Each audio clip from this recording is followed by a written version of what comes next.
Olá pessoal de terceiro ano, aqui é o professor Claudio Henrique mais uma vez. A gente vai ter um momento de filosofia e a gente vai falar da experiência política contrária à democracia. O que seria experiência política contrária à democracia? A gente pode fazer um recorte na história do Brasil e se reportar a 64, onde no qual o Brasil ele passou por um golpe contra a democracia, né? Golpe esse que se deu pelos militares. A resistência e repressão na ditadura militar. Havia movimentos, de reconhecer a dinâmica da organização dos movimentos sociais. Movimentos têm origem em situação de escassez, mas condições de vida e a opressão. A história ela se vale da luta de movimentos sociais contra regimes opressores. É possível ver as particularidades entre todas elas. Aqui a gente tem a imagem, uma imagem bastante conhecida, né? Os livros didáticos geralmente traz os artigos e a TV sempre utiliza dessa imagem. Um momento de repressão contra o manifestante nas ruas, no qual os militares agem com agressão. Nós temos sempre de um lado a resistência e do outro lado a repressão. Muitos fatores diferentes resultaram no golpe militar de 64. A gente percebe aqui manifestantes na rua, com cartaz onde tem uma frase dizendo amanhã vai ser um outro dia. O golpe de 64 é um golpe de Estado, vou deixar isso bem claro, um golpe de Estado, um golpe no Estado do Brasil em 64, onde designa o conjunto de eventos ocorrido em 31 de março de 64, no Brasil, que culminava no dia 1 de abril de 64, com um golpe militar que encerrou o governo do presidente democraticamente eleito João Goulart. Lembrando que quem estava no poder era João Goulart, também conhecido como Jango. Esse golpe militar ele também é forte percebido que houve uma crise também no Brasil nesse período que propiciou e apoiou as ideias militares, A crise econômica ela estava em relação à questão da economia que não estava resolvida, vinha passando por uma situação conturbada desde o governo de Jânio Quadros, Então João Goulart tinha em suas mãos uma grande dificuldade, porque tinha pegado o governo em crise econômica e dificultou o seu trabalho. Outra questão também é a proximidade com o bloco comunista. João Goulart havia boatos que o mesmo ele tinha relação com comunistas. Isso fortaleceu os militares. Então nós temos a Guerra Fria, de um lado os Estados Unidos, do outro a União Soviética, e os Estados Unidos não viam com bons olhos essa aproximação de João Goulart com os comunistas. Jango, como é conhecido João Goulart, ex-sindicalista e ministro do Trabalho de Vargas, ou seja, de Getúlio Vargas, ele tinha uma imagem falsamente criada pela direita de líder comunista.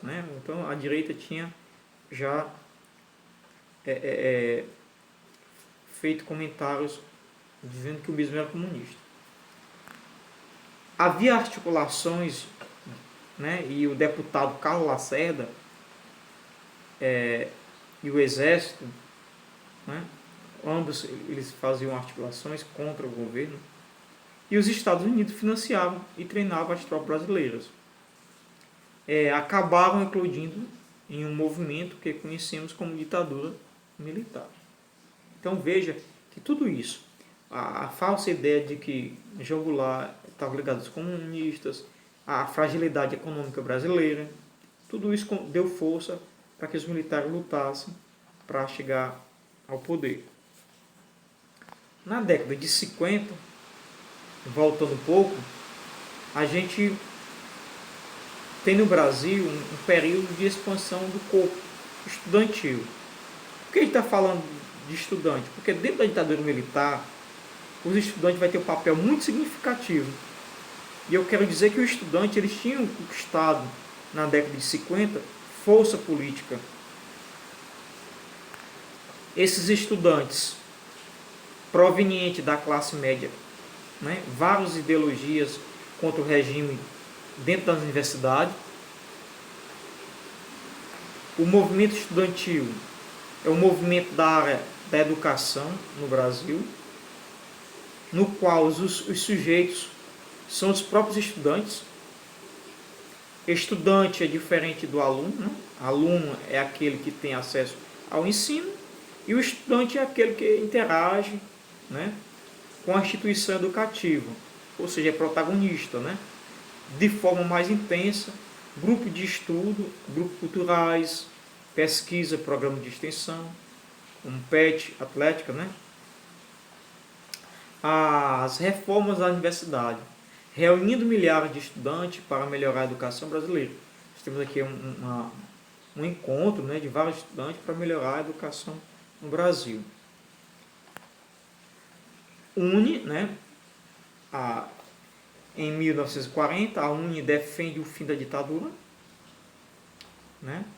Lembrando que a UNE é onde os estudantes estão ligados, né? O Estado Novo de Getúlio Vargas toma posição contra o nazifascismo e defendendo a ruptura do Brasil com o país do eixo, Alemanha, Itália e Japão. Em 1950 a 1956, a UNE foi comandada por um grupo de direita ligado à União Democrática Nacional. A UDN, que tinha como braço acadêmico a Aliança Libertadora Acadêmica. Na década de 1960, o movimento estudantil ele ganha mais corpo. Os estudantes se organizam e fundam seus diretórios centrais, né? Os estudantes DCE, Diretório Acadêmico, né? E em 28 de março de 68, os estudantes Edson Luiz de Lima Souto é morto durante uma manifestação contra o fechamento do restaurante Calabouço, né, no Rio de Janeiro. No dia seguinte, cerca de 50 mil pessoas participam de um cortejo fúnebre, né, onde várias pessoas foram presas clandestinamente pelo Exército. Entre elas, Rogério Duarte, responsável pela arte dos panfletos da UNE, na época. A repressão, dentro de pouco tempo, os militares se ocuparam de reprimir os movimentos estudantis e desarticulá-los, né? Já no começo do regime militar, o governo federal se utilizou dos mais diversas estratégias de coesão e controle da opinião pública, né? Então, entre essas estratégias que o governo militar utilizava para controlar a sociedade, um deles foi o ato institucional e outro foi a censura prévia à imprensa. Foram apenas esses dois desses mecanismos amplamente utilizados ao longo de boa parte do período de ditadura, né? No combate ao setor da oposição.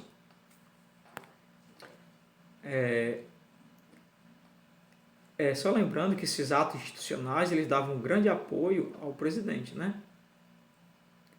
Eles criavam leis, aprovavam leis.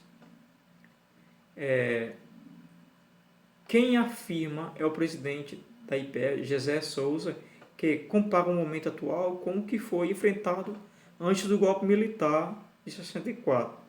Antes do golpe, o país tinha que escolher dois caminhos. Se ele seria uma sociedade de massas, mais inclusiva, ou uma sociedade de 20%. E a escolha foi feita. Com o golpe, foi a escolha por essa minoria. A sociedade deve perceber que ela tem a perder e o preço que isso envolve, né? Isso explicou o mesmo. Movimentos contrários à ditadura. Quem é que estava contra os militares? Contra esse sistema ditatorial, né? Os movimentos estudantil, os movimentos sindicais, as ligas camponesas, a luta armada, a ação popular, artistas, as mobilizações contra o regime militar, né? Os jornais, por exemplo, foram amplamente utilizados como veículo de denúncia dos autoritarismos governamentais.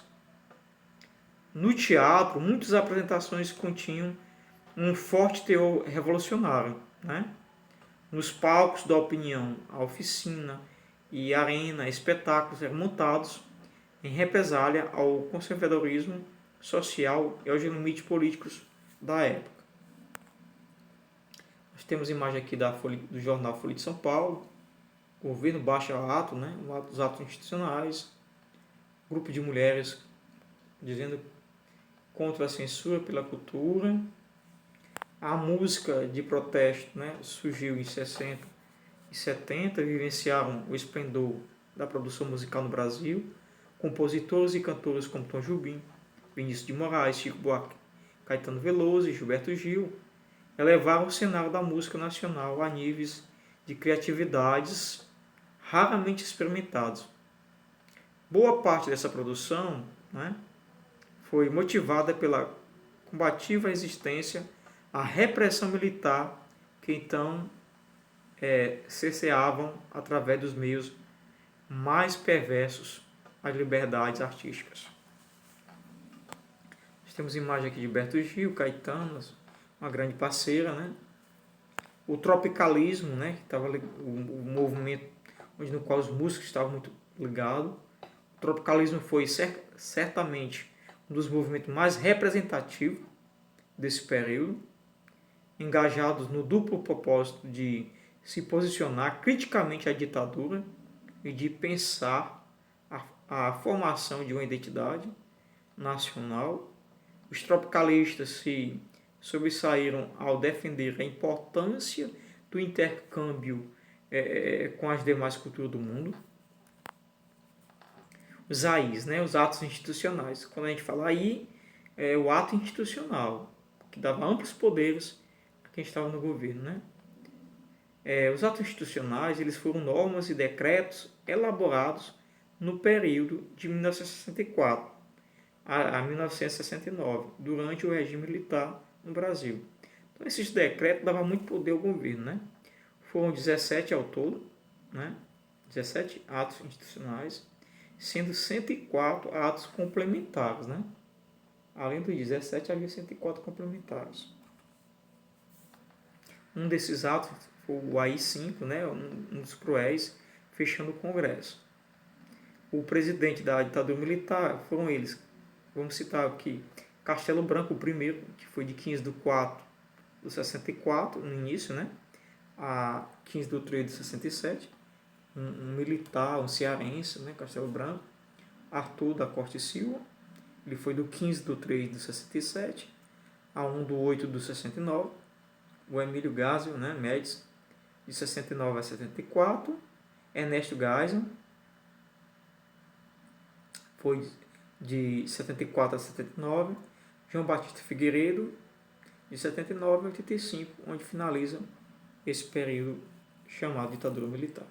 Nós temos 5 dos militares que assumiram. Aí vem o processo da direta já. O que foi a direta já? Movimentos civis. Quando eu digo civil, não envolvia nenhum militar, certo? Só outra categoria. Essa direta já foi um movimento civil de reivindicação por eleições presidenciais diretas no Brasil, ocorrido em 83, né? E 84. A possibilidade de eleições diretas para a presidência da República no Brasil se concretizou com a votação da proposta de emenda constitucional Dante de Oliveira pelo Congresso. Entretanto, a proposta de emenda constitucional foi rejeitada, frustrada, né? Frustrando a sociedade brasileira. Ainda assim, os adeptos do movimento conquistaram uma vitória parcial em janeiro, né, do ano seguinte, quando Tancredo Neves foi eleito presidente pelo Colégio Eleitoral. Nós temos aqui a imagem de Tancredo Neves, né, o próprio Lula ali à esquerda. Aí nós temos contextualizar aqui o governo do Sarney, porque ele vai assumir o governo, porque Tancredo não assume, né? Então o governo Sarney, ele também é chamado de governo José Sarney, 15 de março de 85 a 15 de março de 1990, foi um período da história política brasileira que corresponde à posse de José Ribamar Ferreira Araújo da Costa, Sarney, na presidência da República, até sua sucessão por Fernando Collor, né? Porque após o Sarney foi o Collor. Sarney assumiu o governo inteiramente após a internação de Tancredo Neves e definitivamente em 21 de abril de 85, após a morte do qual foi o primeiro presidente civil após mais de 21 anos de regime militar no Brasil, né? Só deixando bem claro, Tancredo Neves é o primeiro presidente civil, só que ele não assume pela questão da saúde e a morte. Então, o Sarney assume. Nós temos aqui a imagem de José Sarney.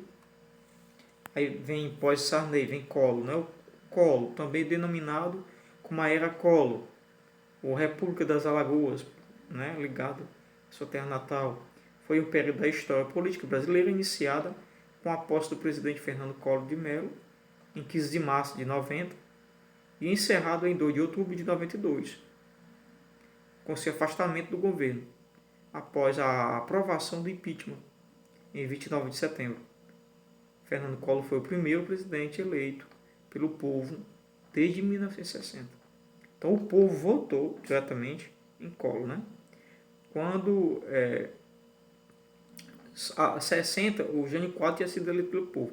Depois disso, todos os governantes, eles não tinham sido colocados pelo povo, no caso dos militares. Venceu a última eleição direta para presidente antes do início do regime militar, né? Quem? Jânio Quadros. Aí nós temos imagem do governo Collor, o seu sucessor, Itamar Franco, o governo Lula, né? Que vai de 2003 a 2010, corresponde ao período da história política brasileira, certo? O Lula, nós temos em 2006, novamente, Lula reeleito, né? Aí após o Lula, nós temos o governo de Dilma Rousseff.